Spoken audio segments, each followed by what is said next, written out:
नवरी मिया हिटलरला या मालिकेच्या 8 तारखेच्या भागात आपण पाहणार आहोत की लक्ष्मी सर्वांना सांगत असते आपण पुन्हा वोटिंग करणार आहोत। या वेळेलाही आपण आपलं वोट चिठ्ठीत लिहून बाउलमध्ये टाकणार आहोत। मी सुरुवात करते तर दुर्गा लीलाला बोलत असते, टाइमपास करायला खूप आवडतं ना तुला। एकदा मतदान झालंय, सर्वांची मतं काय आहे ती समजल्यात तुला। मुद्दाम विराज प्रमोदची मदत करून 2 मतं फितवलीत आणि आता पुन्हा वोटिंग करण्याची आयडिया त्यांच्या डोक्यात घुसवलीस ना। पण लीला सांगते, मी असं काही केलं नाही, मी माझं काम केलं ते पण प्रामाणिकपणे। आज एजेंटने मला एक चान्स दिला तर विराज प्रमोद सरांना वाटतंय मला मत द्यावं। मग मी जर खरंच एजेंटचं मन जिंकलं तर काय होईल। एजे मत करायला येतात आणि एजे चिठ्ठीवर लीलाचं नाव लिहितात। किशोर सर्व चिठ्ठ्या वाचतो आणि लीलाला जास्त मतं भेटलेली असतात कारण सरू आणि लक्ष्मीनेही लीलाला मत दिलेलं असतं। दुर्गा लक्ष्मीला आणि सरस्वतीला बोलत असते, काय झालंय तुम्हाला, तुमच्याकडून ही अपेक्षा नव्हती कारण विराज आणि प्रमोदला वाचवल्यामुळे लीलाला जास्त वोट मिळतात। त्यामुळे एजे म्हणतात लीला आता घरात येऊ शकते। पण दुर्गाला मात्र खूप राग येतो। ती ठरवते ही गोष्ट मी कधीच विसरणार नाही। ती रागाने घरात निघून जाते। एजे किशोरला सांगतो दुर्गाला सांभाळ। लीला आनंदाने आजीला मिठी मारते। आजी लक्ष्मी आणि सरूला लीलाचं औक्षण करण्यासाठी आत पाठवतात।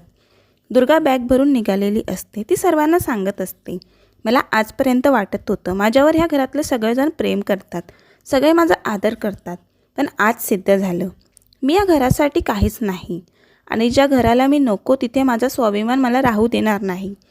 मी आता इथे थांबू शकत नाही, मी हे घर सोडून निघून जाते।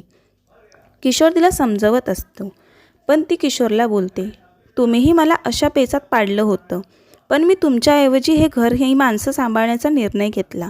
मी स्वतःचा संसार सोडून हे घर सांभाळण्याचा निर्णय घेतला। तेव्हा तुम्ही चिडला होतात माझ्यावर, पण तरीही तुम्ही माझ्या निर्णयाला नावं नाही ठेवलीत, म्हणून आज मी तुमच्यावर जबरदस्ती नाही करणार। माझ्याबरोबर यायचं की नाही की इथेच राहायचा हा निर्णय तुमचा असेल। त्यावर लीला दुर्गाला बोलते, का आपण एका घरात आनंदाने नाही राहू शकत। आपण सासूसुना आहोत म्हणून। नक्की प्रॉब्लेम काय आहे तुझा। माझा जन्म श्रीमंत घरात नाही झाला म्हणून। मला समजत नाही, माझं माहेर श्रीमंत नाही आहेत, माझी काही चूक, माझा भूतकाळ नाही बदलू शकत मी। माझा एजंटवर जीवापाड प्रेम आहे आणि मी त्यांच्या योग्यतेचे आहे की नाही हे त्यांना ठरवू दे ना। आज तर ते स्वतः मला घरी घ्यायला आले होते, असं असूनही तुला कसं वाटू शकतं की मी त्यांना नकोशी असेल। या घरातल्यांना मी हवी आहे याचा अर्थ असा नाही की तू नको आहेस। हवं तर सर्वांना विचार। लीला सर्वांना विचारते। सर्व दुर्गाला नका जाऊ असं सांगतात। लीला सांगते, आज मतदान फक्त मी घरात यायचं की नाही ह्यासाठी झालं होतं। तू होतीस आणि कायम राहणार। मी गोड अजिबात बोलत नाही कारण मी सासू आहे तुमची। घर म्हटल्यावर भांड्याला भांडं लागतं, असं फक्त स्वतःला महत्त्व नाही द्यायचं। आजीही दुर्गाला समजवतात। एजेही दुर्गाला बोलतात, मला वोटिंग तेव्हाही मान्य नव्हतं आणि आजही नाही। तुला लीलाचा राग आलेला पण तिच्याकडे दुसरा पर्याय नव्हता। लीलाने यश रेवतीच्या सुखासाठी केलंय, तिचा मार्ग चुकला पण हेतू चुकीचा नव्हता। पण याचा अर्थ असा नाही की तू आम्हाला या घरात नको। दुर्गा मनातल्या मनात बोलते, लीला मी हे घर तुला उद्ध्वस्त होऊ देणार नाही, कुणीही कुठेही जाणार नाही असं लीला सांगते आणि ही तुमच्या सासूची ऑर्डर आहे। आजींना खूप आनंद झालेला असतो तर इथे किशोरने विक्रांतला जेलबाहेर काढलेलं असतं। लीलाला वाटत असतं आता सर्व चांगलं होणार आणि मग एजे माझ्या प्रेमात पडणार।